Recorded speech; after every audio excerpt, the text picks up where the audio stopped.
فرقة الناجية أهل السنة والجماعة، ولا ينطبق هذا الوصف إلا على الفرقة السلفية. إن الحمد لله نحمده ونستعينه ونستغفره ونعوذ بالله من شرور أنفسنا وسيئات أعمالنا.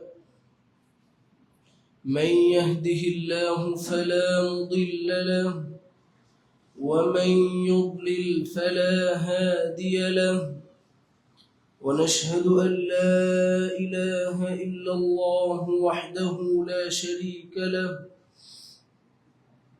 ونشهد أن محمدًا عبده ورسوله صلى الله تعالى عليه وعلى آله وصحبه وسلم تسليمًا كثيرًا. يا أيها الذين آمنوا اتقوا الله حق تقاته ولا تموتن إلا وأنتم مسلمون. يا أيها الناس اتقوا ربكم الذي خلقكم من نفس واحدة وخلق منها زوجها وبث منهما رجالا كثيرا ونساء، واتقوا الله الذي تساءلون به والأرحام إن الله كان عليكم رقيبا. يا أيها الذين آمنوا اتقوا الله وقولوا قولا سديدا يصلح لكم أعمالكم ويغفر لكم ذنوبكم، ومن يطع الله ورسوله فقد فاز فوزا عظيما. أما بعد، فإن خير الحديث كتاب الله، وخير الهدي هدي محمد صلى الله عليه وسلم، وشر الأمور محدثاتها، وكل محدثة بدعة، وكل بدعة ضلالة، وكل ضلالة في النار. قال الله سبحانه تبارك وتعالى في كلامه المجيد: أعوذ بالله من الشيطان الرجيم، بسم الله الرحمن الرحيم. للرجال نصيب مما ترك الوالدان والأقربون، وللنساء نصيب مما ترك الوالدان والأقربون مما قل منه أو كثر نصيبا مفروضا. وقال رسول الله صلى الله عليه وسلم: من ظلم قيد شبر من الأرض طوقه من 7 أراضين. وقال رسول الله صلى الله عليه وسلم: لتؤدن الحقوق إلى أهلها يوم القيامة حتى يقاد للشاة الجلحاء من الشاة القرناء، أو كما قال رسول الله صلى الله عليه وسلم. الحمد لله, আল্লাহ রাব্বুল আলামিনের দরবারে অসংখ্য অগণিত শুকরিয়া, যিনি আমাদেরকে দুনিয়াবি সমস্ত ব্যস্ততা থেকে ফারাক করে জুমার আযান দেওয়ার সাথে সাথে অথবা আযানের আগে আমাদেরকে মসজিদে আসার তৌফিক দান করেছেন। সেজন্য শুকরিয়া আদায় করি, আলহামদুলিল্লাহ। সালাত ও সালাম বর্ষিত হোক বিশ্ব মানবতার মুক্তির অগ্রদূত সাইয়্যিদু ওয়ালদি আদম ইয়াউমাল কিয়ামাহ, কিয়ামত দিবসের যিনি আদম সন্তানের সরদার হবেন এবং যিনি সর্বশেষ নবী মুহাম্মদুর রাসূলুল্লাহ সাল্লাল্লাহু আলাইহি ওয়াসাল্লামের উপর আল্লাহুম্মা সাল্লি আলাইহি আল্লাহুম্মা বারিক আলাইহি। মুহতারাম হাজিরিন,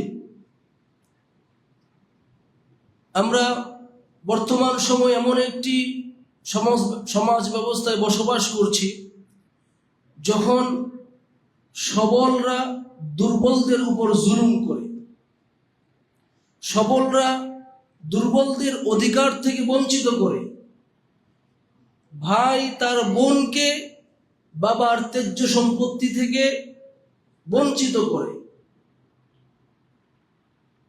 বাপ চাচাগণ ফুফিদেরকে দাদার ত্যায্য সম্পত্তি থেকে বঞ্চিত করে। এমন একটি সমাজে আমরা বসবাস করছি যেটি মূলত জাহেলি সমাজের একটা রূপ। জাহেলি সমাজে এভাবে মহিলাদের কোনো অধিকার ছিল না, ত্যায্য সম্পত্তি থেকে বঞ্চিত করা হতো। বর্তমান কিছু মুসলিম নামধারী এরকম জালেম, তারা মানুষের যে অধিকার, যেটা আল্লাহ রাব্বুল আলামিন কোরআনে বিস্তারিতভাবে যে ত্যায্য সম্পত্তির কথা, অধিকারের কথা আল্লাহ আলোচনা করেছেন সূরা নিসা 11-12 নম্বর আয়াতে, বিস্তারিত কে কতটুকু সম্পদ পাবে বিস্তারিত আল্লাহ রাব্বুল আলামিন কোরআনেই বলে দিয়েছেন। ত্যায্য সম্পত্তি কে কতটুকু পাবে, এরকম বিস্তারিত বিবরণ থাকার পরেও এমন কিছু মানুষ আমাদের সমাজে বসবাস করে যারা নিজেদেরকে মুসলিম পরিচয় দেয়, অথচ এতিমদেরকে ত্যায্য সম্পত্তি থেকে বঞ্চিত করে। বাবা মারা গেছে, চাচারা এতিমের সম্পদ ভক্ষণ করছে, এতিমকে সম্পদ দিচ্ছে না। বাবা মারা গিয়েছে, ভাইগণ বোনদের সম্পত্তি দিচ্ছে না। বাবা মারা গিয়েছে, দাদা মারা গিয়েছে, তখন বাপ চাচাগণ ফুফিদের কি দিচ্ছে না, ত্যায্য সম্পত্তি দিচ্ছে না। অথচ আল্লাহ রাব্বুল আলামিন এটা এত গুরুত্ব দিয়েছেন, তিনি অন্য কোনো বিষয় এত বিস্তারিত আলোচনা করেন নাই যত বিষয় তিনি যতটা কি করেছেন, ত্যায্য সম্পত্তির বিস্তারিত বিবরণ দিয়েছেন, যাতে এটার ব্যাপারে কেউ কি না করে, কোনো জুলুম না করে। আমরা সেটাই করছি। মুহতারাম হাজরিন, ত্যায্য সম্পত্তি আসলে কি?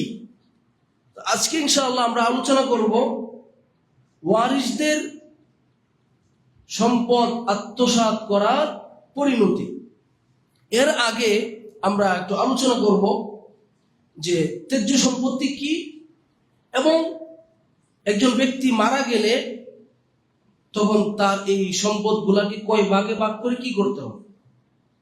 ত্যায্য সম্পত্তি বলা হয় ওই সম্পদকে যেটা একজন ব্যক্তি মারা যাওয়ার পরে যে সম্পদটাকে সে রেখে যায়, যে সম্পদকে সে রেখে যায়, এটাকে কি বলা হয়, ত্যায্য সম্পত্তি বলা হয়। এবং এটা আল্লাহ রাব্বুল আলামিন যাকে যতটুকু দিয়েছেন সে অনুযায়ী যারা যে অংশটা পায় এটাকে বলা হয় ত্যায্য সম্পত্তি। এই ত্যায্য সম্পত্তি এটাকে একজন ব্যক্তি মারা যাওয়ার পরে 4 ভাগে ভাগ করতে হবে। এক ভাগ হচ্ছে তার দাফন কাফন, গোসল করাইতে যত কিছু, অর্থাৎ তার নিজের পেছনে যতটুকু ব্যয় হয়, এটাকে বলা হয় তাজহিজুল মাইয়িত। ব্যক্তি মারা গেছে, এখন তার কাফনের প্রয়োজন পড়বে, এই তার ত্যায্য সম্পত্তি থেকে এটার ব্যবস্থা করতে হবে। তার দাফনের ব্যবস্থা, কবর খননের যে ব্যবস্থা, এটার পেছনে যতটুকু খরচ হবে, যিনি খনন করতেছেন তাকে যদি টাকা দেওয়ার প্রয়োজন পড়ে, অর্থাৎ মৃত ব্যক্তিকে কবরস্থ করার আগ পর্যন্ত যত টাকা পয়সা আছে এটা এখান থেকে দিতে হবে। এই একটা সম্পদ, এটা মৃত ব্যক্তি পাবে। আরেকটা হচ্ছে সে মরজে মৌতের সময় অথবা আগে সে যে ওসিয়ত করে গিয়েছিল যে অমুককে বা আল্লাহ রাস্তায় এতটুকু আমার সম্পত্তি থেকে কি করবা, দান করে দিবা, ওসিয়ত বলা হয় এটাকে। আর এটা সম্পদের 1/3 এর বেশি ওসিয়ত করার বিধান ইসলামে নেই। যদি করে তাহলে যে ব্যক্তিটা করবে সে তার ওয়ারিসদের উপরে কি করলো, জুলুম করলো, এটা জায়েজ নেই। এই সে যে ওসিয়তটা করে গিয়েছে, এই ওসিয়তটা তার এই সম্পত্তি থেকে দিয়ে দিতে হবে। ওয়ারিসদের উপর দায়িত্ব হচ্ছে, বাবা মারা গেছে, বাবা যদি বলে যায় যে অমুক মসজিদে বা অমুককে এতটুকু সম্পদ দিয়ে দিও, তাহলে এটা দিয়ে যেতে হবে। এটা ওয়ারিসদের দিয়ে দিতে হবে, এটাকে বলে ওসিয়ত। এটা হচ্ছে দ্বিতীয় নাম্বার ভাগ। তৃতীয় নাম্বার ভাগ হচ্ছে তার যত ঋণ আছে। একজন ব্যক্তি মারা গেলে তার ঋণ থাকতে পারে না, তার যে ঋণ আছে ওই ঋণ তার এই তেজ্য সম্পত্তি থেকে দিয়ে দিতে হবে। এই গেল তিনটা অধিকার, মানে 3 ভাগ, তেজ্য সম্পত্তি 3 ভাগ। এর পরে যে অংশ থাকবে সেটা হচ্ছে ওয়ারিসদের মাঝে বন্টন হবে। এর আগের যে 3 ভাগ এটা ওয়ারিসদের মাঝে কি হবে না, বন্টন হবে না, বরং চতুর্থ ভাগ যেটা থাকবে এগুলো দেওয়ার পরে যে চতুর্থ ভাগ যেটা থাকবে এগুলি ওয়ারিসদের মাঝে কি করতে হবে, বন্টন করতে হবে। মুহতারাম হাজিরিন, তো আমরা এই যে তেজ্য সম্পত্তি এটা বিভিন্ন কারণে ওয়ারিসদেরকে আমরা বঞ্চিত করি, বিভিন্ন কারণে আমরা ওয়ারিসদেরকে সম্পত্তি থেকে আমরা তাদের সম্পত্তি আত্মসাৎ করি। এর মধ্যে 1 নম্বর কারণ হচ্ছে লোভ। মানুষের লোভ এত পরিমাণ যে রাসূল সাল্লাল্লাহু আলাইহি ওয়াসাল্লাম বলেছেন, লাউ কানা লিবনি আদামা ওয়াদিয়ান মিন যাহাবিন লাতামান্না আন ইয়াকুনা লাহু ওয়াদিয়ান ওয়া লা ইয়ামলা ফাহু ইল্লা আত-তুরাব। যে মানুষকে যদি আল্লাহ রাব্বুল আলামিন, আও কামা ক্বাল রাসূলুল্লাহ সাল্লাল্লাহু আলাইহি ওয়াসাল্লাম, মানুষকে যদি আল্লাহ রাব্বুল আলামিন একটি মাঠ ভর্তি, উপত্যকা ভর্তি স্বর্ণ দিয়ে দেন, এরপরেও তার পেট ভরবে না। সে চাইবে যদি আরেকটা মাঠ ভর্তি স্বর্ণ আল্লাহ আমাকে দিত। রাসূল সাল্লাল্লাহু আলাইহি ওয়াসাল্লাম বলতেছেন, সহিহ বুখারী হাদিস, রাসূল সাল্লাল্লাহু আলাইহি ওয়াসাল্লাম বলতেছেন, ওয়া লা ইয়ামলা ফাহু ইল্লা আত-তুরাব।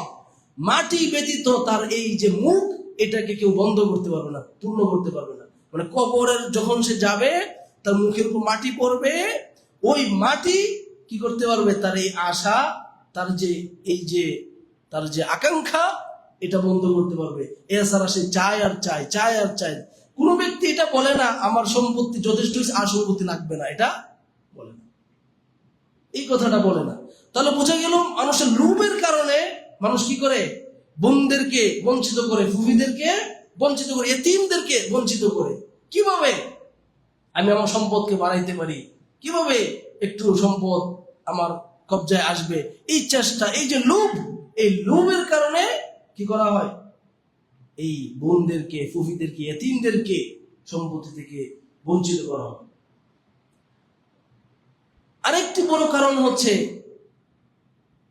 সম্পত্তি বন্টনের ক্ষেত্রে বিলম্ব করা।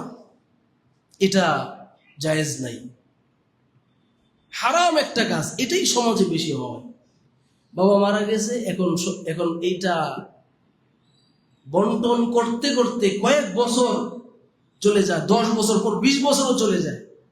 আমাদের এলাকায় এরকম রীতি যেগুলি বন্টন হয় না, মানে হালকাভাবে বন্টন, বোনদেরকে তো মোটামুটি দেয়ই না, এরপরে এগুলি সুন্দরভাবে বন্টন ভাইদের মাঝেও পর্যন্ত ভালোভাবে বন্টন করে না, খাইতেছে যে যেভাবে পারে ওইভাবে চলতেছে। এটা ইসলামের নীতি না। একজন ব্যক্তি মারা গেছে, সাথে সাথে আল্লাহ রাব্বুল আলামিন যাকে যতটুকু দিয়েছেন এটার মালিক হয়ে গেছে। এখন আপনি যদি তারটাকে খেতে থাকেন তাহলে আপনি হারাম খাচ্ছেন, হারাম খাচ্ছেন, বন্ধুরটা খাচ্ছেন, হারাম খাচ্ছেন, আপনারটা আপনি খাচ্ছেন না, আরেকজনেরটা খাচ্ছেন, ডাকাতি করতেছেন। এটা মুহতারাম হাজিরিন, তাহলে উচিত কি, বাবা মারা গিয়েছে বা একজন ব্যক্তি মারা গিয়েছে, তার ওয়ারিসদের সম্পত্তি তৎক্ষণাৎ তাকে কাফন দাফন করা পর্যন্ত বা দ্রুত এটাকে নিজেদের মাঝে, ওয়ারিসদের মাঝে বন্টন করে দেওয়া। এরকম অনেক ঘটনাও সালাফে সালেহিন থেকে বর্ণিত আছে যে এক মহিলা, তিনি রাত্রিবেলায় বাতি জ্বালিয়ে রেখেছিলেন। তার ওই মুহূর্তে তার স্বামীর মৃত্যুর সংবাদ আসলো যে আপনার স্বামী মারা গেছে। তৎক্ষণাৎ তিনি বাতি বন্ধ করে দিয়েছেন। বাতিটা জিজ্ঞেস করা হলো, আপনি রাত্রিবেলা বাতি বন্ধ করে দিয়েছেন কেন? উনি বলতেছেন, এই যে বাতিটা, এটার যে তেল আছে, এটার মধ্যেও মানুষের যারা ওয়ারিস আছে তাদের অধিকার চলে আসছে। সুতরাং এখন আমি যদি এটাকে নিজের জন্য শুধু বুক করি তা জায়েজ হবে না। সেজন্য আমি এটা বন্ধ করে দিচ্ছি।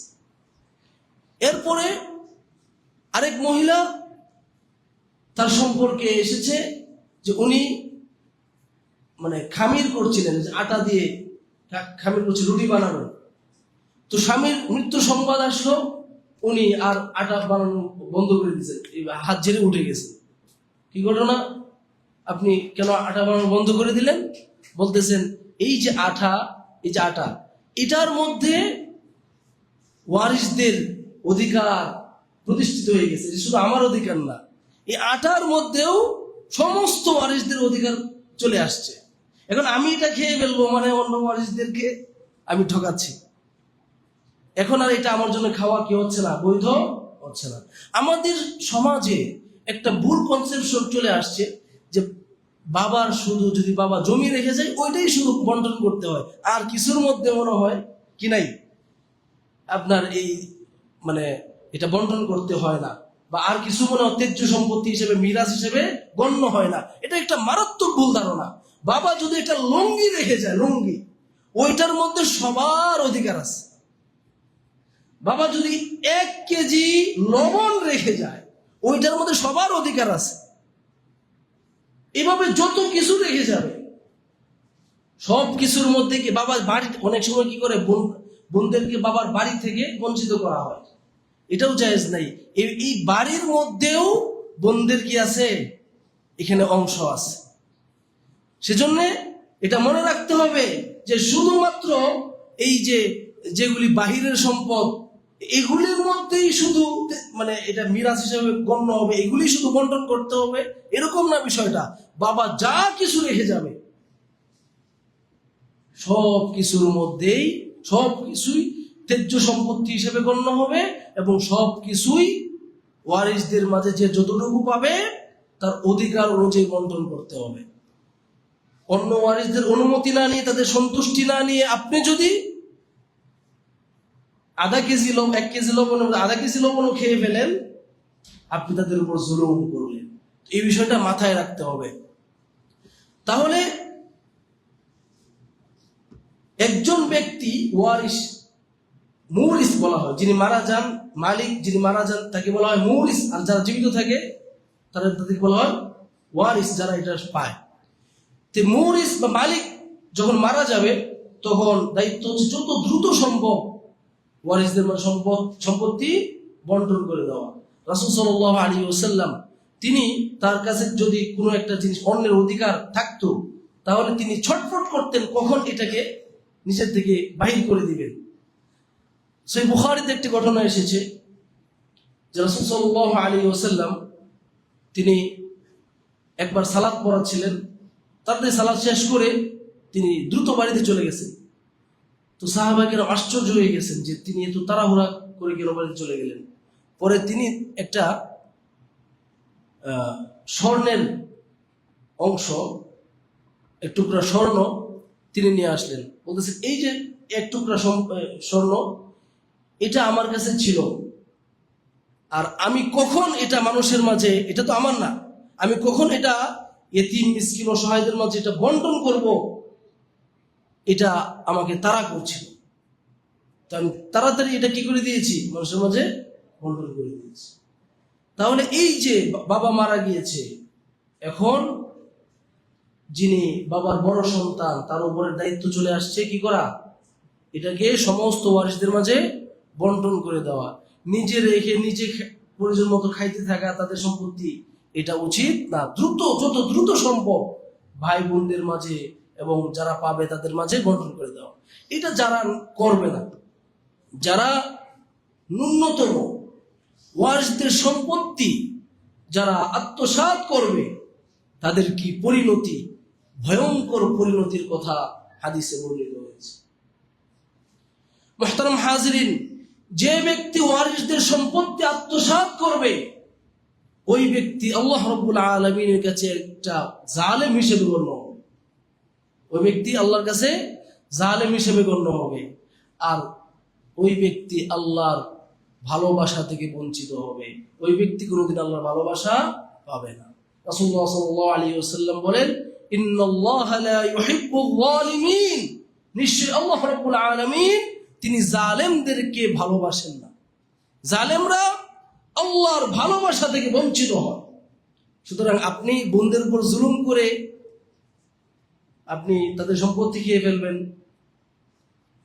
বা এতিমদের বাবা মারা গেছে, আপনি চাচা এখন ওই তাকে দিচ্ছেন না, আপনি আপনার ভাইয়ের সম্পত্তি ভোগ করে খাচ্ছেন, তাহলে এই যে আপনি জুলুমটা করতেছেন, আল্লাহ রাব্বুল আলামিন আপনাকে তার ভালোবাসা থেকে বিতাড়িত করে দিয়েছেন। আপনি আল্লাহর ভালোবাসা পাবেন না। এটা সূরা শুরা 40 নম্বর আয়াত, যে আল্লাহ রাব্বুল আলামিন জালেমদেরকে ভালোবাসেন না। মুহতারাম হাজরিন, যারা জালেম দুনিয়াতে এবং আখিরাতে, আল্লাহ রাব্বুল আলামিন এদেরকে কোনো পৃষ্ঠপোষকতা করবেন না, এদের অভিভাবকত্ব গ্রহণ করবেন না, এদেরকে কোনো সাহায্য করবেন না। যারা জালেম এদেরকে আল্লাহ দুনিয়াতে আখিরাতে সাহায্য করবেন না। সূরা শুরার 8 নম্বর আয়াতে এসেছে, আল্লাহ রাব্বুল আলামিন বলেন, ওয়াযালিমুনা মা লাহুম মিন ওয়ালিয়্যিন ওয়ালা নাসীর। যারা জালেম দুনিয়াতে এবং আখিরাতে তাদের কোনো অভিভাবক নাই এবং তাদেরকে কেউ সাহায্য করবে না। বুঝা গেল?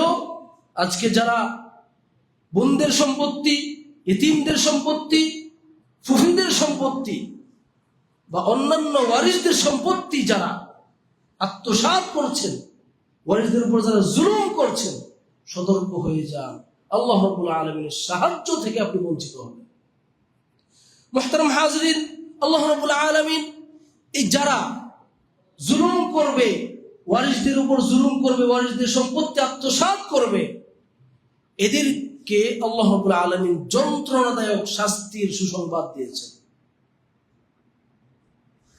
এবং দীর্ঘস্থায়ী শাস্তির কথা বলেছেন এবং বড় ধরনের শাস্তির কথা বলেছেন যারা এই ধরনের জুলুমগুলি করবে। আল্লাহ রাব্বুল আলামিন তিনি বলছেন, ওয়ামান ইয়াযলিম মিনকুম নুযিকহু আযাবান কাবীরা। তোমাদের মধ্যে যে ব্যক্তি জুলুম করবে মানুষের উপরে, তাকে আমি বড় ধরনের শাস্তি আস্বাদন করাবো, বড় ধরনের শাস্তি আস্বাদন করাবো। এটা সূরা ফুরকানের 19 নম্বর আয়াতে রয়েছে। মুহতারাম হাজিরিন, এরপরে যারা ইতিমদের উপর জুলুম করবে, ওয়ারিসদের উপরে জুলুম করে যারা সম্পত্তি আত্মসাৎ করবে, এদের উপর আল্লাহর লানত বর্ষিত হবে। আমরা মালাউন বলি কাদেরকে? মালাউন বলি, মালাউন মানে সব হিন্দুদেরকে আমরা মালাউন বলি। মানে এরা শিরিক করতে করতে, মূর্তি পূজা করতে করতে আল্লাহর লানতের শিকার হয়েছে। এই ধরনের যারা তেজ্য সম্পত্তি, ওয়ারিসদের সম্পত্তি আত্মসাৎ করে, এই সমস্ত জালিম গুলিও মালাউন, এরাও আল্লাহর লানত প্রাপ্ত ব্যক্তি, এরাও মালউন, লানত প্রাপ্ত ব্যক্তি। স্পষ্ট ভাষায় এসেছে সূরা আরাফের 44 নম্বর আয়াতে, আলা লা'নাতুল্লাহি আলা যালিমিন। যারা মানুষের উপর জুলুম করে, এদের উপর জেনে রাখো আল্লাহর লানত এদের উপরে, অর্থাৎ এরা মালউন। মুহতারাম হাজিরিন, যারা দুনিয়াতে মানুষের উপর জুলুম করবে, আল্লাহ রাব্বুল আলামিন এদেরকে ধ্বংস করবেন। কিভাবে ধ্বংস করবেন এটা বুঝতেও পারবেন না, আস্তে ধ্বংস করবেন। আজকে আপনি আপনার বোনের সম্পত্তি খেয়ে ফেলেছেন, তেজ্য সম্পত্তি আত্মসাৎ করে ফেলেছেন, এতিমের সম্পত্তি আপনি আত্মসাৎ করে ফেলেছেন। তাহলে যদিও আপনি হয়তো ভাবতেছেন এই দিক থেকে আপনার একটু সম্পত্তি সঞ্চয় হলো, কিন্তু হয়তো আল্লাহ রাব্বুল আলামিন আপনাকে এমন একটা রোগ দিয়ে দিবেন, ওই রোগের কারণে এর যে ডাবল সম্পত্তি আপনার চলে যাবে। আপনার সন্তানকে হয়তো আল্লাহ রাব্বুল আলামিন তিনি ক্ষতি করবে, অটিস্টিক বানিয়ে ফেলবে, এভাবে এমন ভাবে আল্লাহ আপনাকে ধ্বংস করবে বুঝতেও পারবেন। আল্লাহ রাব্বুল আলামিন বলেন, ওয়াকাযালিকা ওয়াতিলকাল কুরা আহলাকনাহুম লাম্মা যালামু। সূরা কাহফের 59 নম্বর আয়াত। জনপদের লোকদেরকে আমি ধ্বংস করে দিয়েছি, লাম্মা যালামু, যখন তারা একে অপরের উপর জুলুম করেছিল। জনপদের লোকদেরকে আমি ধ্বংস করে দিয়েছি যখন তারা কি করেছিল, জুলুম করেছিল, ধ্বংস করে দিয়েছি। বুঝা গেল আজকে আপনি আত্মসাৎ করবেন, ওয়ারিসদের সম্পত্তিদের উপর জুলুম করবেন, আল্লাহ রাব্বুল আলামিন এই জুলুমের পরিণামে আপনাকে ধ্বংস করে দিবেন, আপনি বুঝতে পারবেন না। মুহতারাম হাজরিন, আজকে আপনি একজন মানুষের উপর জুলুম করতেছেন, এই একটা জুলুম আখিরাতে শত শত প্রচুর অন্ধকার হিসেবে আপনার সামনে উপস্থিত হবে। রাসূলুল্লাহ সাল্লাল্লাহু আলাইহি ওয়াসাল্লাম বলেছেন, আয-যুলমু যুলুমাতুন ইয়াওমাল কিয়ামাহ।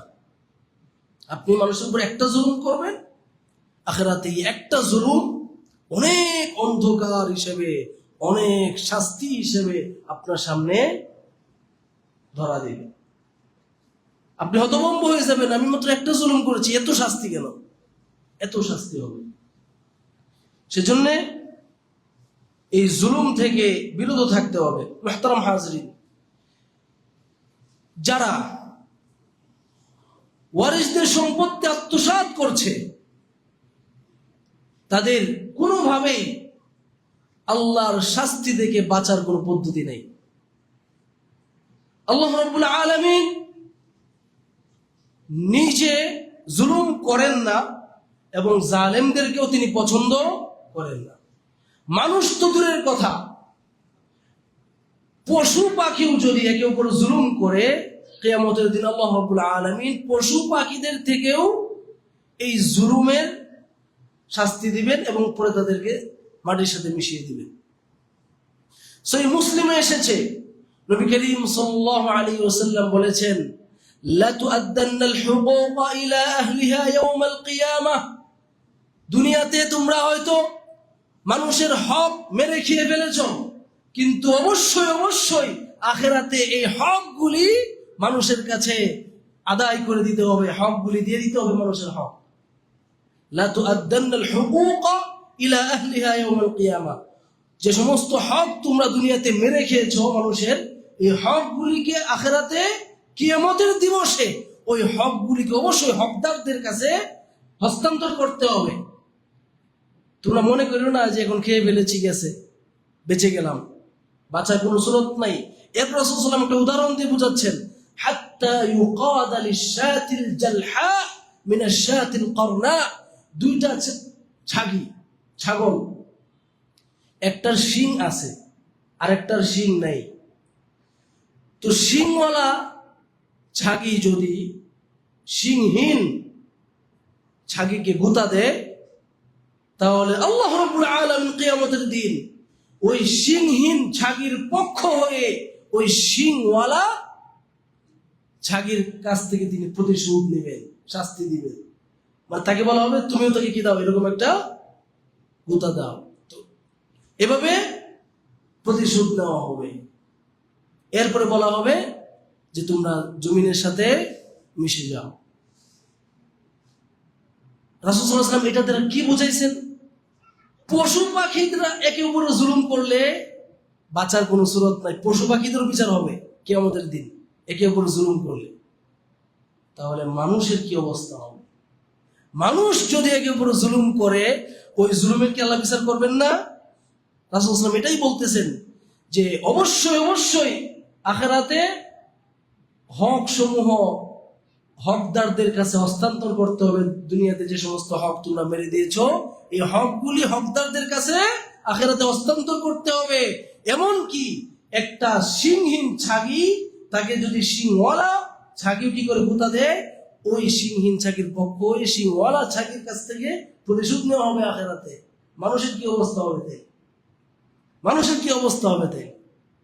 মুহতারাম হাজিরিন, সুতরাং দুনিয়াতে যারা জুলুম করতেছেন, ওয়ারিসদের সম্পত্তি যারা আত্মসাৎ করতেছেন, এটা ভাবার কোনো সুযোগ নাই যে এই হকটা মেরে দিলাম, আখিরাতে এই হকটা তার কাছে হস্তান্তর করতে হবে না, এটা ভাবার কোনো সুযোগ নেই। মুহতারাম হাজিরিন, এই যে আপনি জুলুম করলেন, এই মাজলুম ব্যক্তি যদি আপনার বোন বা এই ইয়েতিম যার সম্পত্তি আপনি মেরে দিছেন, ওই মাজলুম যদি আল্লাহর কাছে বদদুয়া দেয় আপনার বিরুদ্ধে, ওইটার মাঝে, ওই বদদুয়ার মাঝে আল্লাহর মাঝে কোনো পর্দা থাকবে না, সরাসরি আরশে আজিমে আল্লাহর কাছে এই বদদুয়াটা পৌঁছে যাবে। এটা একেবারে মাকবুল একটা বদদুয়া। মাজলুমের বদদুয়া একেবারে কবুলকৃত বদদুয়া আল্লাহর কাছে। আল্লাহ ঘোষণা করেছেন মাজলুম জালেমের বিরুদ্ধে বদদুয়া করলে এটা আল্লাহ কবুল করে ফেলে। চিন্তা করেন, এখানে আপনি বোনদেরকে ঠকাইছেন, এতিমদেরকে ঠকাইছেন, এমনকি এখন তো এমন একটা অবস্থা হয়েছে মাদেরকে পর্যন্ত ঠকায় মানুষ। বাবা মারা গেছে, মাকে সব সম্পত্তি দিচ্ছে না, অথচ আল্লাহ রাব্বুল আলামিন সম্পত্তি দিয়েছেন মাকে। স্বামী মারা গেলে স্ত্রী সম্পত্তি পায় না, কিন্তু সন্তান না মাকে সম্পত্তি দিচ্ছে না, বাবা মারা গেছে মাকে সম্পত্তি দিচ্ছে না, বাবা সম্পত্তি দিচ্ছে না। এই যে কাজগুলি করতেছে, মা যদি বদদুয়া দেয় বা ইতিম যার সম্পত্তি আত্মসাৎ সে করে ফেললো যদি বদদুয়া দেয়, বোনেরা যদি বদদুয়া দেয়, ফুফিরা যদি বদদুয়া দেয়, তাহলে এই বদদুয়া আল্লাহ রাব্বুল আলামিন তৎক্ষণাৎ কবুল করে নেবে। সহিহ বুখারীতে এসেছে, নবী করিম সাল্লাল্লাহু আলাইহি ওয়াসাল্লাম বলেছেন, ইত্তাকি দাওয়াতাল মাজলুম, তুমি মাজলুমের বদদুয়া থেকে আল্লাহকে ভয় করো, মাজলুমের বদদুয়া থেকে তুমি আত্মরক্ষা করো, মাজলুমের বদদুয়াকে তুমি ভয় করো। ফাইন্নাহু লাইসা বাইনাহা ওয়া বাইনাল্লাহি হিজাব, কারণ মাজলুমের বদদুয়ার মাঝে আল্লাহর মাঝে কোনো প্রতিবন্ধকতা নাই, কোনো পর্দা নাই, ওটা সরাসরি আল্লাহর কাছে পৌঁছে যায়, ওটা সরাসরি আল্লাহ কবুল করে ফেলে। তাহলে কি বোঝা গেল? মাজলুমের বদদুয়া এটা আল্লাহ কবুল করে ফেলেন। সে যদি বদদুয়া দেয়, আল্লাহ আপনাকে ধ্বংস করে ফেলেন, আমার সম্পত্তি থেকে আমাকে বঞ্চিত করেছে, বাবার সম্পত্তি থেকে বঞ্চিত করেছে, আল্লাহ আপনাকে ধ্বংস করে দিবেন। শুধু তাই নয়, নবী করিম সাল্লাল্লাহু আলাইহি ওয়াসাল্লাম পর্যন্ত মাজলুমের বদদুয়া থেকে আল্লাহর কাছে আশ্রয় চাইতেন। রাসূল সাল্লাল্লাহু আলাইহি ওয়াসাল্লাম পর্যন্ত আল্লাহর কাছে আশ্রয় চাইতেন, আল্লাহ মাজলুমের বদদুয়া থেকে আপনার কাছে আশ্রয় চাইেন। তাহলে বুঝেন মাজলুমের বদদুয়া এটা কত পাওয়ারফুল বদদুয়া। মানে যাতে আমি কারো উপর জুলুম না করি এবং মাজলুম হয়ে কোনো ব্যক্তি যেন আমার বিরুদ্ধে বদদুয়া না করে, রাসূল সাল্লাল্লাহু আলাইহি ওয়াসাল্লাম এই দোয়া করতেন আল্লাহর কাছে, আল্লাহুম্মা ইন্নী আউযু বিকা মিন দাওয়াতিল মাজলুম, হে আল্লাহ আপনার কাছে আমি মাজলুমের বদদুয়া থেকে আশ্রয় কামনা করছি। রাসূল সাল্লাল্লাহু আলাইহি ওয়াসাল্লাম দোয়া করতেন, কারণ এটা সরাসরি আল্লাহর কাছে বদদুয়াটা কবুল হয়ে যায়। মুহতারাম হাজরিন, এটা রয়েছে সহিহ বুখারী এর 1456 নম্বর হাদিস এবং সহিহ মুসলিম এর 1343 নম্বর হাদিস। মুহতারাম হাজরিন, আল্লাহ রাব্বুল আলামিন জালেমকে তিনি ছাড় দেন। যারা এই বোনদেরকে তেজ্য সম্পত্তি, বাবার ওই ওয়ারিসদেরকে যারা জুলুম করতেছে, মেরে খাচ্ছে, এদেরকে আল্লাহ রাব্বুল আলামিন তিনি ছাড় দিবেন, ঢিল দিবেন, কত জুলুম করতে পারো। এরপরে আল্লাহ রাব্বুল আলামিন একবার যখন ধরবেন আর ছাড়বেন না। জালেমকে ছাড় দিবেন, জুলুম করতে থাকো, যখন ধরবেন তখন আর ছাড়বেন না। সহিহ বুখারীতে এসেছে, রাসূল সাল্লাল্লাহু আলাইহি ওয়াসাল্লাম বলেছেন, ইন্নাল্লাহা লা ইউমলি লিয-যালিম, নিশ্চয় আল্লাহ রাব্বুল আলামিন তিনি জালেমদেরকে ঢিল দেন, অবকাশ দেন, জুলুম করতে থাকো, হাত্তা ইযা আখাযাহু লাম ইউফলিতহু, এরপরে আল্লাহ রাব্বুল আলামিন যখন ওই জালেমকে পাকড়াও করেন তখন তাকে আর ছাড়েন না। এটাই আল্লাহ, এটা কোরআনে আয়াতে এসেছে, ওয়া কাযালিকা আখযু রাব্বিকা ইযা আখাযাল কুরা ওয়া হিয়া যালিমা, জনপদের লোকেরা যখন জুলুম করে তখন আল্লাহ রাব্বুল আলামিন হঠাৎ করে যখন ধরেন, ইন্না আখযাহু আলীমুন শাদীদ, আল্লাহ রাব্বুল আলামিনের পাকড়াও এটা অত্যন্ত ভয়ঙ্কর পাকড়াও। যখন পাকড়াও করে ফেলে তখন ছাড়েন না। এর আগে একটু কি দেন, ঢিল দেন, যাতে সুযোগ দেন, যদি তওবা করে, জালেম যদি তওবা করে ভালো হয়ে যায়, যদি সে তার বাবার তেজ্য সম্পত্তি বোনদেরকে দিয়ে দেয়, এতিমদেরকে দিয়ে দেয়, যদি ভালো হয়ে যায় একটু সুযোগ দেন। কিন্তু সে সুযোগ পাওয়ার পরেও যখন এটা দেয় না, মানুষদেরকে জুলুম করতেই থাকে, হাত্তা ইযা আখাযাহু লাম ইউফলিতহু, এরপর একবার আল্লাহ রাব্বুল আলামিন ধরেন, যখন ধরেন আর ছাড়েন। মুহতারাম হাজরিন, এই তেজ্য সম্পত্তি না দেওয়ার কারণে আত্মীয়তার যে সম্পর্ক সেটা ছিন্ন হয়ে যায়। অনেক সময় আত্মীয়তার সম্পর্ক ছিন্ন হওয়ার একটা কারণ কি? এই বাবার তেজ সম্পত্তি আত্মসাৎ করা। এই কারণে দেখা যায় শত্রুতা, বিদ্বেষ এবং আত্মীয়তা সম্পর্ক পর্যন্ত ছিন্ন হয়ে যায়। তাহলে এটার জন্য দায়ী কে? এই জালেম, যে কি করেছে?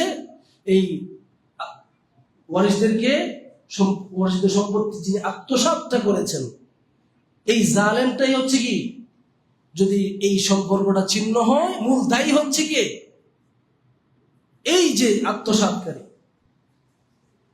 আর তার মাধ্যমে যদি আত্মীয়তার সম্পর্ক এটা ছিন্ন হয়, তাহলে এই আত্মীয়তা সম্পর্ক ছিন্নকারী সম্পর্কে যত ওয়াঈদ, যত হুমকির কথা কোরআন ও হাদিসে এসেছে, সবগুলি তার বিরুদ্ধে যাবে। আত্মীয়তা সম্পর্ক ছিন্নকারী সম্পর্কে বলা হয়েছে কি? মান কাতাআহা কাতাআহুল্লাহ। যে ব্যক্তি আত্মীয়তার সম্পর্ক ছিন্ন করবে, আল্লাহ রাব্বুল আলামিন তার সাথে সম্পর্ক ছিন্ন করবে। এখন আপনি বোনদেরকে কি করেছেন? তেজ্য সম্পত্তি থেকে তাদের তেজ্য সম্পত্তি আপনি আত্মসাৎ করে ফেলেছেন। বোনদের সাথে আপনার কি হয়ে গেল? আত্মীয়তা সম্পর্কটা ছিন্ন হয়ে গেল। বোনেরা আর আপনার সাথে কথা বলে না। আপনি ভাই মারা গেছে, আপনার ভাতিজাকে বা আপনার ভাতিজি, এদেরকে আপনি সম্পত্তিতে বঞ্চিত করেছেন, ইতিমকে বঞ্চিত করেছেন। আপনার ভাতিজি বা ভাতিজা আপনার সাথে সম্পর্ক ছিন্ন করে ফেলেছে। তাহলে মূল দায়ী কে? আপনি। তাহলে আপনি যেমন এই যে মানুষের সাথে, আপনার আত্মীয়দের সাথে সম্পর্ক ছিন্ন করলেন, এই সম্পত্তি আত্মসাতের মাধ্যমে আল্লাহ রাব্বুল আলামিন আপনার সাথে সম্পর্ক ছিন্ন করবেন। শুধু তাই নয়, লা ইয়াদখুলুল জান্নাতা কাতিউ রাহিম, সহিহ মুসলিমের হাদিস। রাসূল সাল্লাল্লাহু আলাইহি ওয়াসাল্লাম বলেছেন, যে ব্যক্তি আত্মীয়তার সম্পর্ক ছিন্ন করবে, ওই ব্যক্তি জান্নাতে প্রবেশ করবে না। ওই ব্যক্তি জান্নাতে প্রবেশ করবে না। এমনকি আত্মীয়তার সম্পর্ক ছিন্নকারী ব্যক্তিও মালাউ। এই যে সে সম্পত্তি আত্মসাতের মাধ্যমে কি করলো? এখানে সে আত্মীয়তার সম্পর্ককে ছিন্ন করে ফেলল। এখন তার আত্মীয়রা তার সাথে যোগাযোগ করে না, কথাও বলে না, সম্পর্ক ছিন্ন হয়ে গেল না? আল্লাহ রাব্বুল আলামিন এই আত্মীয়তার সম্পর্ক ছিন্নকারীকে কি করবেন? তিনি লানত করবেন। একে আল্লাহ রাব্বুল আলামিন আখিরাতে অন্ধ বানাবেন, এর কান তিনি বধির বানিয়ে দিবেন, এর আখিরাতে শুনতেও পারবে না। এটা রয়েছে সূরা আর-রা'দের মধ্যে রয়েছে, ওয়ায়াকতাউনা মা আমারাল্লাহু বিহি আন ইউসরা ওয়া ইউসিদুনা ফিল আরদ উলাইকা লাহুমুল লা'না। যারা আল্লাহ রাব্বুল আলামিন যে আত্মীয়তা সম্পর্ক রক্ষা করার আদেশ করেছিলেন, এটা যারা লঙ্ঘন করবে, উলাইকা লাহুমুল লা'না, এদেরকে আল্লাহ কি করবেন? লানত দিবেন, এদের উপর আল্লাহ লানত। এরপরে বলা হচ্ছে যে ফাহাল আসাইতুম ইন তাওয়াল্লাইতুম আন তুফসিদু ফিল আরদি ওয়া তুকাত্তিউ আরহামাকুম উলাইকা আল্লাযীনা লা'নাহুমুল্লাহ ফাআসাম্মাহুম ওয়া আ'মা আবসারহুম। যারা এভাবে আত্মীয়তা সম্পর্ক এভাবে ছিন্ন করবে, এদেরকে আল্লাহ লানত করবেন। ফাআসাম্মাহুম, এদের কানকে তিনি বধির বানিয়ে ফেলবেন, এবং ওয়া আ'মা আবসারহুম, এদের দৃষ্টিকে তিনি অন্ধ বানিয়ে ফেলবেন। এটা আখিরাতে এই শাস্তিটা হবে। মুহতারাম হাজিরিন, শুধু তাই নয়, যারা আত্মীয়তার সম্পর্ক বা যারা এই ওয়ারিসদের সম্পত্তি যারা আত্মসাৎ করবে, এরা আখিরাতে দেউলিয়া হয়ে যাবে, দেউলিয়া। রাসূল সাল্লাল্লাহু আলাইহি ওয়াসাল্লাম একবার সাহাবায়ে কেরামকে জিজ্ঞেস করেছেন, আতাদরুনা মাল মুফলিস, তোমরা কি দেউলিয়া কাকে বলে চিনো? সাহাবায়ে কেরাম বলতেছেন, আল মুফলিসু ফিনা মান লা দিরহাম লাহু ওয়া লা মাতা'। আমাদের মধ্যে দেউলিয়া হচ্ছে ওই ব্যক্তি, যে ব্যক্তির কিচ্ছু নাই, তার আসবাবপত্র, টাকা পয়সা, দিনার দিরহাম কিচ্ছু নাই, ওই ব্যক্তিকে বলা হয় কি? নিঃস্ব, দেউলিয়া। ওই ব্যক্তি হচ্ছে কি? দেউলিয়া। রাসূল সাল্লাল্লাহু আলাইহি ওয়াসাল্লাম বলতেছেন, ওই ব্যক্তি সত্যিকার দেউলিয়া নয়, বরং সত্যিকার দেউলিয়া হচ্ছে ওই ব্যক্তি মাইয়াতি ইয়াউমাল কিয়ামাহ বিসালাতিন ওয়া সিয়ামিন ওয়া যাকাত। ওই ব্যক্তি হচ্ছে সত্যিকার দেউলিয়া, যে ব্যক্তি আখিরাতে সে সালাত নিয়ে আসবে, অনেক সালাত পড়ছে, সে একেবারে তাহাজ্জুদ সহ পড়ে, অনেকে বলে আমি তাহাজ্জুদ সহ পড়ি, সে অনেক সালাত নিয়ে আসবে, ফরজ নফল অনেক সালাত সে নিয়ে আসবে, এবং সিয়াম ফরজ নফল অনেক সিয়াম সে আল্লাহর কাছে নিয়ে হাজির হবে, এবং যাকাত সে নিয়ে হাজির হবে। কিন্তু রাসূল সাল্লাল্লাহু আলাইহি ওয়াসাল্লাম বলতেছেন ওয়ায়াতি ওয়াকাদ শাতামা হাযা ওয়া দারাবা হাযা, সে আসবে এই অবস্থায় অমুককে গালি দিয়েছিল, অমুককে প্রহার করেছিল, ওয়ায়াতি ওয়া সাফাকা দামা হাযা, সে অমুক ব্যক্তির রক্ত প্রবাহিত করেছিল, ওয়ায়াতি ওয়া আকালা মাল হাযা, সে আসবে এমত অবস্থায় সে অমুকের মাল, অমুকের সম্পদ সে মানে অন্যায়ভাবে ভোগ করেছিল, সম্পদ কি করেছিল, আত্মসাৎ করেছিল, এই অবস্থায় আসবে। তখন রাসূল সাল্লাল্লাহু আলাইহি ওয়াসাল্লাম বলতেছেন ওই ব্যক্তি এত আমল থাকা সত্ত্বেও তার এই আমল কি হবে না, কোনো কাজে আসবে না। তখন কি হবে, রাসূল সাল্লাল্লাহু আলাইহি ওয়াসাল্লাম বলতেছেন যে ফায়ুতা হাযা মিন হাসানাতিহি ওয়া হাযা মিন হাসানাতিহি, তখন সে যাদের সম্পত্তি আত্মসাৎ করেছিল একে তার নেক আমল থেকে দিয়ে দেওয়া হবে, ওকে নেক আমল থেকে দিয়ে দেওয়া হবে, মানে তার সমস্ত আমলগুলিকে ওই যাদের সম্পর্ক ওই সময় তো কি থাকবে না, ওই টাকা পয়সা থাকবে আর থাকবে না, তখন তাকে কি করা হবে, তার যে আমলগুলি ছিল দুনিয়াতে যে আমলগুলি করেছিল সালাত সিয়াম যাকাত আরো ভালো ভালো যত আমল করেছিল এই সওয়াবগুলি ওই পাওনাদারের কাছে দিয়ে দেওয়া হবে, সব সওয়াব পাওনাদারকে দিয়ে দেওয়া হবে। দুনিয়াতে যার সম্পত্তি সে কি করেছিল, আত্মসাৎ করেছিল। ফাইন ফানিয়াত হাসানাতুহু, কথার কথা এখন তার আমল সব শেষ হয়ে গেছে, পাওনাদারদের ঋণ শেষ হইতেছে না, তার আমল শেষ হয়ে গেছে, এখনো সে যে মানুষের উপর জুলুম করেছিল, মানুষের যে সে সম্পত্তি আত্মসাৎ করেছিল এটা শেষ হচ্ছে না। তখন ফায়ুতরাহু আলাইহি মিন সাইয়্যাতিহি, তাহলে ওই পাওনাদার যারা আছে যাদের উপর সে জুলুম করেছিল, সম্পত্তি আত্মসাৎ করেছিল, এদের গুনাহগুলি তাকে দিয়ে দেওয়া হবে। ফায়ুতরাহু ফিন নার, এরপরে এই পাওনাদারেরা তার সওয়াব এবং নিয়ে এবং তার গুনাহ দিয়ে এই পাওনাদারেরা জান্নাতে চলে যাবে, আর এই ব্যক্তি সে নিজের সওয়াবগুলি দিয়ে দিবে পাওনাদারকে এবং পাওনাদারের গুনাহগুলি নিয়ে সে নিজে জাহান্নামে চলে যাবে। নাউযু বিল্লাহি মিন যালিক। রাসূল সাল্লাল্লাহু আলাইহি ওয়াসাল্লাম তখন বলেছেন যে এই ব্যক্তিটা হচ্ছে আসল দেউলিয়া, টাকা পয়সা দুনিয়াতে নাই, ওই ব্যক্তি আসল দেউলিয়া নয়। আসল দেউলিয়া কোন ব্যক্তি, যে ব্যক্তি অনেক নেক আমল নিয়ে আসবে কিন্তু মানুষের সম্পত্তি দুনিয়াতে আত্মসাৎ করেছিল, ওয়ারিসদের সম্পত্তি দুনিয়াতে আত্মসাৎ করেছিল, ওই ব্যক্তি হচ্ছে কি আসল দেউলিয়া। মুহতারাম হাজিরিন, শুধু তাই নয়, যারা ইতিমদের এই যে মিরাসের সম্পদ ত্যায্য সম্পত্তি যারা ভোগ করবে, আল্লাহ বলতেছেন এরা ইতিমের সম্পদ ভোগ করতেছে না, এরা জাহান্নামের আগুন ভোগ করতেছে।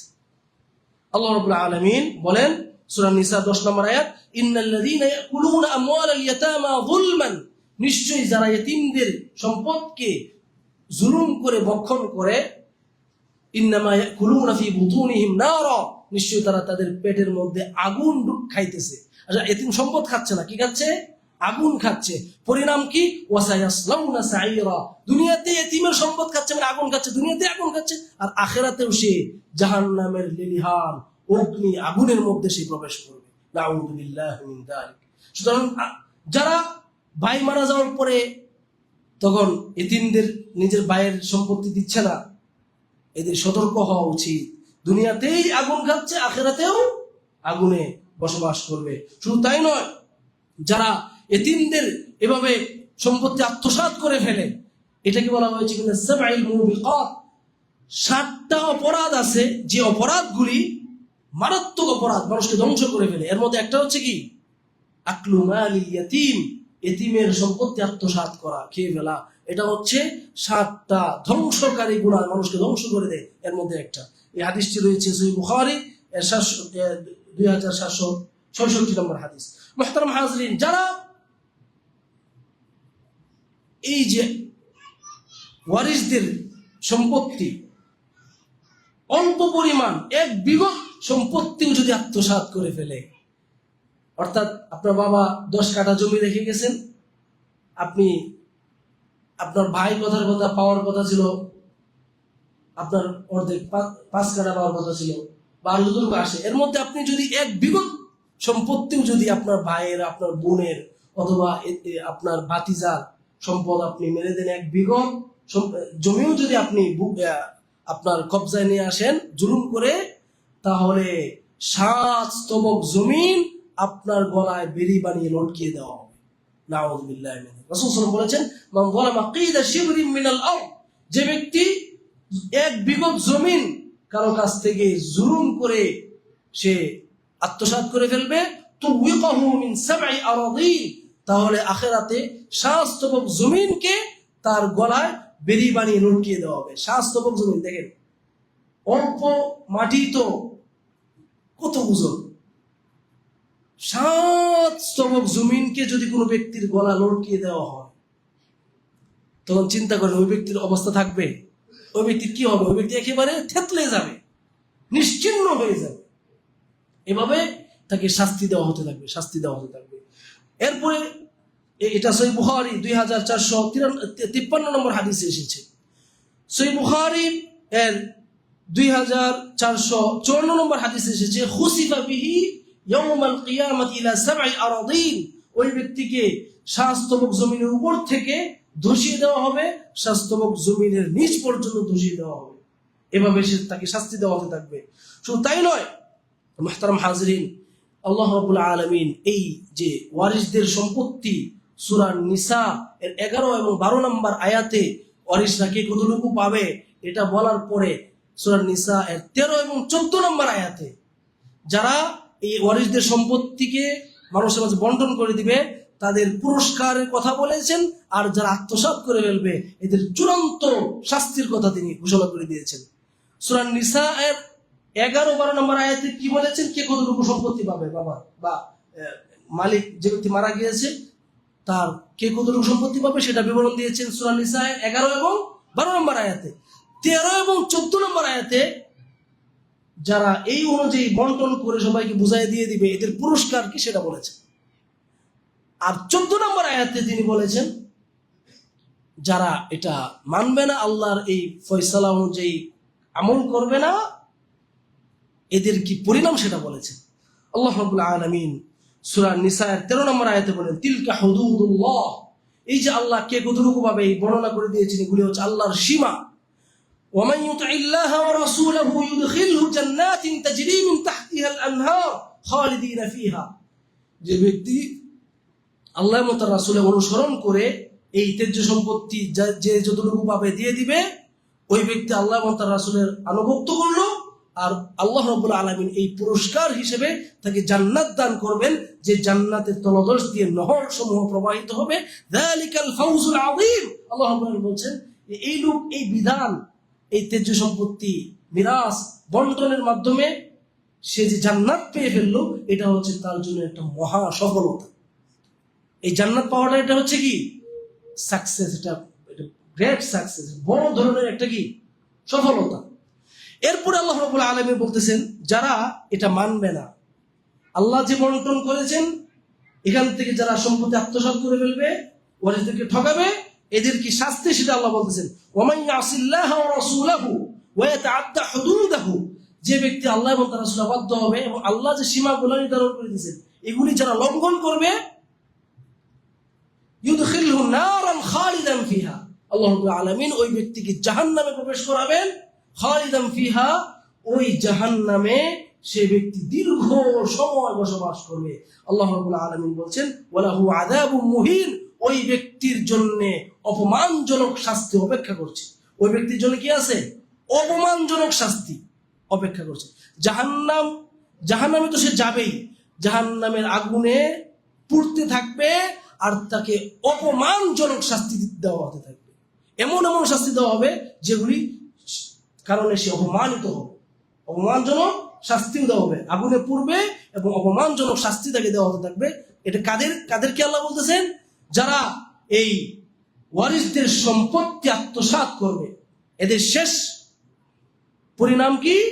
জাহান্নামে যাবে এবং জাহান্নামের আগুনে পুড়তে থাকবে এবং অপমানজনক শাস্তি তাকে দেওয়া হতে থাকবে। সুতরাং মুহতারাম হাজিরিন, আমাদের যাদের আমরা যাদের বোনদেরকে ঠকিয়েছি, সম্পত্তি দেই নাই, বা ফুফিদেরকে ঠকিয়েছি, সম্পত্তি দেই নাই, বা ভাতিজা এদেরকে যারা ঠকিয়েছে, এতিমদের সম্পত্তি, ভাই মারা গেছে এখন আর ভাতিজিরকে দিতেছি না, এতিমদেরকে ঠকিয়েছি যারা, তাদের এখনই সময়।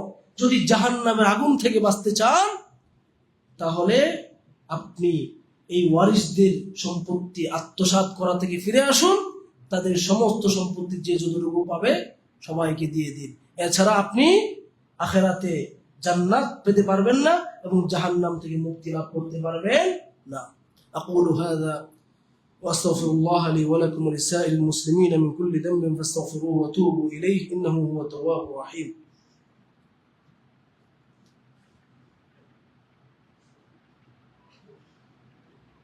إن الحمد لله نحمده ونستعينه ونستغفره ونعوذ بالله من شرور أنفسنا وسيئات أعمالنا، من يهده الله فلا مضل له ومن يضلل فلا هادي له، ونشهد أن لا إله إلا الله وحده لا شريك له، ونشهد أن محمدا عبده ورسوله صلى الله تعالى عليه وعلى آله وصحبه وسلم تسليما كثيرا. أما بعد، فقد قال الله سبحانه تبارك وتعالى في كلامه المجيد مخبرا وآمرا: إن الله وملائكته يصلون على النبي يا أيها الذين آمنوا صلوا عليه وسلموا تسليما. اللهم صل على محمد وعلى آل محمد كما صليت على إبراهيم وعلى آل إبراهيم إنك حميد مجيد. اللهم بارك على محمد وعلى آل محمد كما باركت على إبراهيم وعلى آل إبراهيم إنك حميد مجيد. وارض اللهم عن الصحابة أجمعين، خصوصا منهم الخلفاء الراشدين أبي بكر وعمر وعثمان وعلي، وعن سائر الصحابة والتابعين أجمعين. مولى رب العالمين আপনি আমাদের জিন্দেগীর সমস্ত গুনাহ খাতা মাফ করে দিন। মওলা রব্বুল আলামিন, আমরা যারা এতদিন আমাদের আত্মীয় স্বজনদের ওয়ারিসদের সম্পত্তি যারা অন্যায়ভাবে আত্মসাৎ করেছি, তাদেরকে আপনি ওয়ারিসদের সম্পত্তি যথাযথভাবে তাদের কাছে হস্তান্তর করার আপনি তৌফিক দান করুন, এবং এই ওয়ারিসদের সম্পত্তি হস্তান্তরের মাধ্যমে আপনি আমাদেরকে জান্নাতে যাওয়ার তৌফিক দান করুন, এবং তাদের এই সম্পত্তি আত্মসাতের কারণে যে জাহান্নামে যাওয়ার যে আপনি ঘোষণা দিয়েছেন সেই শাস্তি থেকে আপনি আমাদেরকে রক্ষা করুন। মাওলানা রব্বুল আলামিন, আমাদের জীবনে যত সগীরা এবং কবিরা আছে সমস্ত সগীরা এবং কবিরা গুনাহ আপনি মাফ করে দিন। মাওলানা রব্বুল আলামিন, আমাদের আত্মীয় স্বজনদের মধ্যে যারা ঈমানের সাথে তাওহীদের উপরে মৃত্যুবরণ করেছেন তাদের সমস্ত সগীরা এবং কবিরা গুনাহ মাফ করে দিয়ে আপনি তাদেরকে জান্নাতুল ফিরদাউস দান করুন। মাওলানা রব্বুল আলামিন, আমাদের মধ্যে যারা অসুস্থ তাদেরকে আপনি সুস্থতা দান করুন। মাওলানা রব্বুল আলামিন, যারা ঋণগ্রস্ত ঋণ পরিশোধ করার তৌফিক দান করুন। মাওলানা রব্বুল আলামিন, আমাদের মধ্যে যারা অভাবগ্রস্ত রিজিকের সংকীর্ণতায় ভুগছে, মাওলানা রব্বুল আলামিন আপনি সকলকে প্রশস্ত রিজিক এবং হালাল রিজিকের আপনি ব্যবস্থা করে দিন। মাওলানা রব্বুল আলামিন, আপনি আমাদের প্রত্যেকের মনের জায়েজ আশা আকাঙ্ক্ষাগুলোকে আপনি পুরা করে দিন। ইবাদাল্লাহ রাহিমাকুমুল্লাহ, ইন্নাল্লাহ ইয়া'মুরু বিল আদলি ওয়াল ইহসান ওয়া ইতা'i যিল কুরবা ওয়া ইয়ানহা 'আনিল ফাহশা'i ওয়াল মুনকারি ওয়াল বাগই ইয়া'iযুকুম লা'আল্লাকুম তাযাক্কারুন। ওয়া লাযিকরুল্লাহি তাআলা আ'লা ওয়া আওলা ওয়া আজাল্লু ওয়া আতাম্মু ওয়া আ'যামু ওয়া আকবার। والله يعلم ما تصنعون وقوموا إلى الصلاة.